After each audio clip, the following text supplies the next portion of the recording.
আজকে সারাদিন ঢাকাতে কি ঘটেছে সেটা আপনারা দেখেছেন। প্রথম আলোর ডেইলি স্টারের যে আধিপত্য সেটা নিশ্চয়ই আপনারা লক্ষ্য করতে পারছেন।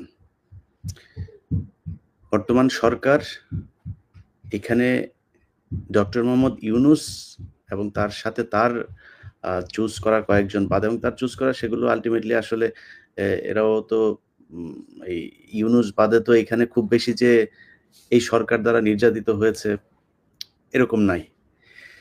তো এর বাইরে ইউনূসের বাইরে যেগুলো এই সরকারের ভেতরে ঢুকেছে বেশিরভাগই প্রথম আলো এবং ডেইলি স্টারের এই প্রেতাত্মা তাদেরকে এখানে দেওয়া হয়েছে এবং মূলত ভারতের যে প্ল্যান বি সেটা অনুযায়ী বাংলাদেশ এখন চলছে। তো আজকের লাইভটাতে আসার মূল কারণ হচ্ছে অনেকে হয়তো রাগ করতে পারেন। আমি মনে করি যে প্রথম আলো যেটা আজকে হয়েছে সেটা করে দেখেন ভাই, কষ্ট পায়েন না, আলেমদের প্রতি সম্মান রেখেই বলছি। দাড়ি টুপি পরে না সব জায়গায় সবকিছু করা যাবে না। দাড়ি টুপি থেকে বের হয়ে আসতে হবে। দাড়ি টুপির চাইতেও আসলে মানে এই দেশে ইসলাম থাকবে কিনা সেটা নিয়ে বেশি মনোযোগী হওয়া উচিত। তো এরা যেটা করে সেটা হচ্ছে যে দাড়ি টুপিকে দেখিয়ে ইন্টারন্যাশনালি কিছু সুযোগ সুবিধা নেওয়ার চেষ্টা করে এবং এটাকে বোঝানোর চেষ্টা করে যে এটা হচ্ছে ফান্ডামেন্টালিস্ট একটা কান্ট্রি হয়ে যাচ্ছে। আমেরিকা, ইউরোপ এইসব দেশকে ভয় দেখায়। তারপরে যেই ভয় এই প্রথম আলো সেই ২০০৭ সাল থেকে দেখায় আসছে। তো বেসিক্যালি প্রথম আলো এবং ডেইলি স্টার এগুলো ভারতের টাকায় চলে এবং ভারত এদেরকে এই দেশে পয়দাই করেছিল এই কাজটা করার জন্য। এই মুহূর্তে প্রথম আলো এবং ডেইলি স্টার জঙ্গিদের নিয়ে কোনো কথা বলছে না। গেল ৪ মাসে বাংলাদেশে আর কোনো জঙ্গি পাওয়া যাচ্ছে না। কোনো জঙ্গি হামলাও হচ্ছে না, কোনো জঙ্গি মারাও যাচ্ছে না, হলি আর্টিজান হচ্ছে না, কোনো কিছুই হচ্ছে না। এর কারণ কি? এটা মাথায় নিতে হবে। অতএব প্রথম আলো ডেইলি স্টার এখন চুপচাপ আছে, এর মানে এরা চুপচাপ থাকবে তা না। কারণ এদের যেসব লোকজন সবখানে এই আসিফ নজরুল থেকে শুরু করে প্রতিটা জায়গায় এদের লোক এরা এখন চুপচাপ করে বসাচ্ছে। আপনি প্রথম আলোর সামনে যেটা হয়েছে দেখেন, এইটা যদি কালকে আসিফ নজরুলের বাসা ঘেরাওয়ের কর্মসূচিও দেওয়া হতো না, এত পুলিশ আসতো না, এত গ্যাঞ্জাম করতো না। কালবেলা সন্তোষ শর্মা, এইসব সিনালি নাটক আমরা বুঝি। তো মনে রাখা হবে এদের যে উপদেষ্টারা এখন এইসব করছে, এই সন্তোষ শর্মা থেকে শুরু করে প্রথম আলো ডেইলি স্টারকে যারা বাঁচাচ্ছে, তারা একসময় এই এত প্রভাবশালী থাকবে না। অতএব যখন প্রভাবশালী থাকবে না, আমরা এগুলো তাদেরকে ফেরত দিয়ে দিব। সন্তোষ শর্মাকে বাঁচানোর জন্য, প্রথম আলোর মতিউরকে, মাহফুজ আনামকে, ভারতের এসব দালালকে বাঁচানোর জন্য এত প্রচেষ্টা আপনাদের। সেখানে গিয়ে কেউ কি ভাঙচুর করেছিল? কাউকে মারধর করেছে? কাউকে মারতে গিয়েছে? কারো হাতে অস্ত্র ছিল? অথচ এই আলেমদের উপরে কিভাবে আপনার আ অত্যাচার করা হয়েছে, তাদেরকে গ্রেপ্তার করা হয়েছে, সাউন্ড গ্রেনেড থেকে কাঁদানি গ্যাস সবকিছু ছোড়া হয়েছে। কিসের জন্য? এত সিরিয়াস কেন প্রথম আলোর ব্যাপারে? সো এটা বুঝতে হবে প্রথম আলো, ডেইলি স্টার, কালবেলা এগুলো হচ্ছে বাংলাদেশের রয়ের অফিস। রয়ের শাখা এখানে, এদেরকে দিয়ে অনেক কিছু করানো হয়। আপনি কয়দিন আগের একটা ঘটনা যদি দেখেন, যারা মনে করছেন প্রথম আলো আ সপ্তাহখানেক আগে হারুন ইজার সাহেবকে ফোন করেছেন। হারুন ইজার সাহেবকে ফোন করে তারা দুঃখ-টুঃখ প্রকাশ করেছেন। দুঃখ প্রকাশ করে তারপরে বলছেন যে, "আমরা তো আগে এইসব ভুল হয়েছে। এখন আর আমরা তো এগুলো করছি না। আপনারা আমাদেরকে মাফ করে দেন।" আচ্ছা, মাঝখানে খালেদ সাইফুল্লাহর বাসায় পুলিশ পাঠিয়েছে। পাঠিয়ে তাকে একটা ৳১,০০,০০০ বান্ডেল সেটা নিয়ে খুব টানা-হেঁচড়া করে তারপরে তাকে কিছু টাকা বোধহয় দিয়েও এসছে পরে। তো এটা করে তাদের মানে খালেদ সাইফুল্লাহর ব্যাপারে আবার কিছু ঘটনা আছে। উনি যখন আটক হয়েছিলেন ওর কাছ থেকে কিছু টাকা উনার পকেটে ছিল। সেই টাকা উনি ভারতের ভিসার জন্য গিয়েছিলেন। তো ওই টাকা আপনার ডলার করার জন্য কিছু টাকা পকেটে ছিল। সম্ভবত আ ২ লাখ না কত লাখ টাকা আমার সঠিক মনে নাই। সেই টাকাগুলো পুলিশ নিয়ে নিয়েছিল। তো তাদের কাছে গিয়ে এখন সেই টাকা ফেরত দিতে চাচ্ছে। প্রথম আলো, পুলিশ এদের ব্যাপারে কোনো কথা না বলার জন্য মাপ চাচ্ছে। তো এগুলো করে তারা পরিস্থিতিটা শুধু ঠান্ডা করতে চাচ্ছে। কিন্তু ভেতরে আপনি প্রথম আলো যেই সূক্ষ্ম ব্রেন নিয়ে চলে, ওই ব্রেন নিয়ে খেলা সবসময় সম্ভব না। আমরা হয়তো অনেক কিছু কাউন্টার দিব, অনেক কিছু আপনি দেখেন এই যে কয়দিন আগে একটা ছেলে তার মাকে খুন করেছে ৳৫০০ র জন্য খুন করে তারপরে তার মাকে ফ্রিজের ভেতরে আটকে রেখেছেন। লাশ ভেতরে রেখে দিয়েছেন। আচ্ছা, এটা সারা বাংলাদেশের মানুষ দেখলো। ২ দিন পরে সেটার খবর বের হলো সেই ছেলে তাকে মারে নাই, তাকে মেরেছে হচ্ছে আপনার তার পাশের তাদের ভাড়াটিয়ারা। তাকে র‍্যাব ধরার পরে আপনারা মনে আছে? একদম সাদা পাঞ্জাবি, পায়জামা, টুপি সব পরায় নিয়ে আইসা তারপর মিডিয়ার সামনে দাঁড় করাইলো। সারা দুনিয়ার সারা দেশের মানুষ এবং প্রতিটা এই পত্রিকা, টেলিভিশনের নিউজগুলো হচ্ছে এরা মাদ্রাসার ছাত্র। মাদ্রাসার ছাত্র তার মাকে মেরে ফ্রিজের ভেতরে রেখে দিল, হ্যাঁ? তো এত সুন্দর সাদা ইস্ত্রি করা শেখ মুজিবের মতো পায়জামা পাঞ্জাবি পরায় আনার কারণ কি? কারণ এই পায়জামা পাঞ্জাবি দাড়ি টুপি এটা দেখাইতে হবে সবাইকে যে মাদ্রাসার ছাত্ররা দেখো কত ক্রুয়েল হয়। এটাই হচ্ছে তাদের কাজ। আর সাংবাদিক এই যে ডিভিসি, আপনার সমকাল, ইত্তেফাক, ওইদিকে প্রথম আলো, ডেইলি স্টার, তারপরে কালবেলা, এদের সাথে আপনার এখনো পর্যন্ত এই যে একাত্তর টেলিভিশনে আপনার পারভেজ খান, তারপরে এই মঈন মিজান, এরা হচ্ছে গিয়ে এদের একটা চক্র আছে একাত্তর টেলিভিশনে এখনো পর্যন্ত। এরা জেলখানায় এই যে তাদের মুজাম্মেল বাবু থেকে যারা জেলখানায় কয়েদি হিসাবে আছে, তাদের টেলিফোন, তাদেরকে মেয়ে সাপ্লাই দেয়া, তাদের টাকা পয়সা, বাড়ি থেকে খাওয়া দাওয়া সবকিছু করানোর জন্য একাত্তর টিভির আপনার এই মাইক্রোফোন আর আইডি কার্ড ব্যবহার করে তারপর জেলার টেলার এদেরকে ব্যবহার করছে। এই মুজাম্মেল বাবুকে সবকিছু করছে একাত্তর টিভির এই যে এই মঈন মিজান, তারপরে হচ্ছে গিয়ে পারভেজ খান, এই যে কয়েকজন আছে এখনো, এরা কারা কারা আছে ওইখানে? ওইখানে আপনার যতটুকু জানি যে শফিক ভাই ওই জায়গায় বোধহয় আছেন। সো আমি মনে করি যে গোয়েন্দা সংস্থা, তথ্য মন্ত্রণালয়ের যারা আছেন তাদের উচিত শফিক ভাইকে ডাক দিয়ে তারপর জিজ্ঞেস করা, ভাই এখানে আর কারা কারা আছে? আমার মনে হয় শফিক ভাইকে যদি এটার দায়িত্ব দেওয়া হয় সে তাহলে এদেরকে বের করতে পারে। সো এই যে কাজগুলো করা হচ্ছে, আপনি বিভিন্ন টেলিভিশন থেকে কেউ চাকরি যাচ্ছে, সেই চাকরি যাদের যাচ্ছে তাদেরকে আবার সময় টেলিভিশন জায়গা করে দিচ্ছে।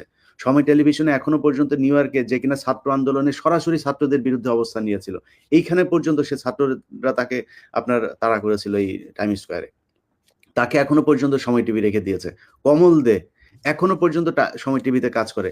তারা কাউকে বাদ তো দেয় নাই, বরং সময় টেলিভিশন যারা এই আপনার আওয়ামী মানে মনোভাবাপন্ন, তাদেরকে বিভিন্ন টেলিভিশন থেকে বাদ দেওয়ার পরে সময় টিভি তাদেরকে এই টেলিভিশনে এনে জায়গা দিচ্ছে। এই হচ্ছে গিয়ে বর্তমানে বাংলাদেশের গণমাধ্যমের কাজ। সো তারা এই ধরনের দাড়ি টুপি খুব মানে কি বলবো, যেটা মানে অর্গানাইজড একটা ওয়েতে মানুষকে দেখানোর চেষ্টা করছে যে আপনার দাড়ি টুপিওয়ালারা মাকে খুন করে ফেলতে পারে, তার মানে এরা হচ্ছে বিশাল আকারে ক্রুয়েল। এইভাবে আমাদেরকে মানে জিম্মি করে রাখা হয়েছে। আপনি মাইকেল চাকমা, এই যে আয়নার ঘরের কথা বলা হয় না, এখানে যতজন আটক ছিল এর মধ্যে যদি বলেন যে কাউকে আটক রাখা উচিত ছিল, একমাত্র মাইকেল চাকমা।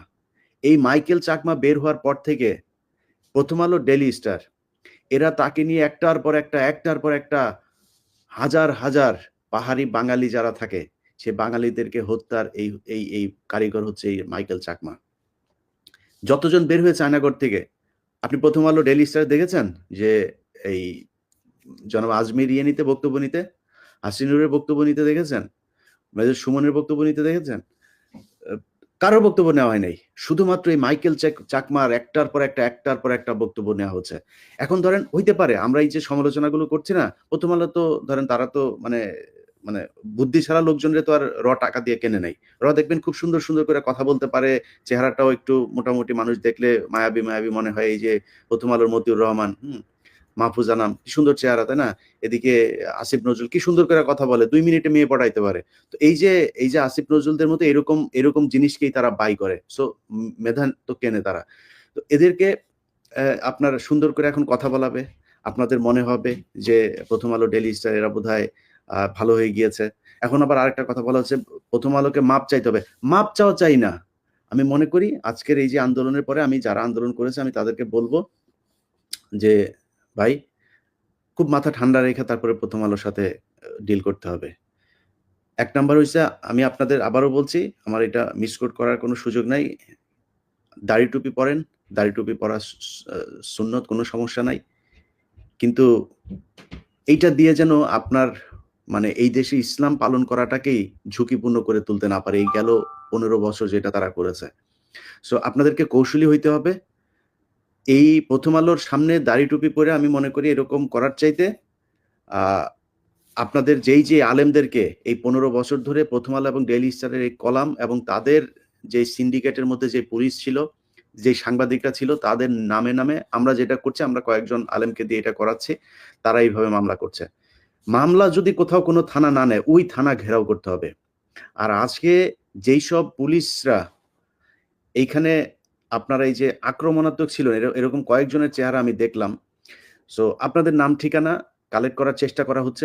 কোন জায়গায়, কোন থানায়, কোন ওসি আর কোন সাব ইন্সপেক্টর, কোন কনস্টেবল কারা, কারা উত্তেজনা দেখাচ্ছেন বেশি, একটারও শান্তিতে ঘুষ খাইতে দিব না। আপনারা যে কি আপনাদের চরিত্র কি এটা কিন্তু আমরা ১৫ বছরে দেখেছি। হঠাৎ করে আপনারা এই ইয়েতে গিয়া সৌদিতে যায়া হজ কইরা তারপরে আগে ইয়া ছিলেন, এখন মুসলমান হয়ে তারপরে রাসূলের সাহাবী হয়ে গেছেন, এটা কিন্তু আমরা মনে করি না। অতএব আমরা জানি আপনাদের চরিত্র কি। অতএব পুলিশ ভালো হয়ে যাইতে হবে। নাইলে কিন্তু পুলিশের সাথে অনেক ভালো ব্যবহার করছি, পুলিশকে অনেক সম্মান করে কথা বলছি, অনেক তেল দিচ্ছি একটু। এটা কিন্তু দেওয়া হবে না। হ্যাঁ? অতএব আলেমদের গায়ে হাত দিতে গেলে ১ম আলোর জন্য আপনারা সর্বোচ্চ সেখান থেকে সরাইতে পারতেন।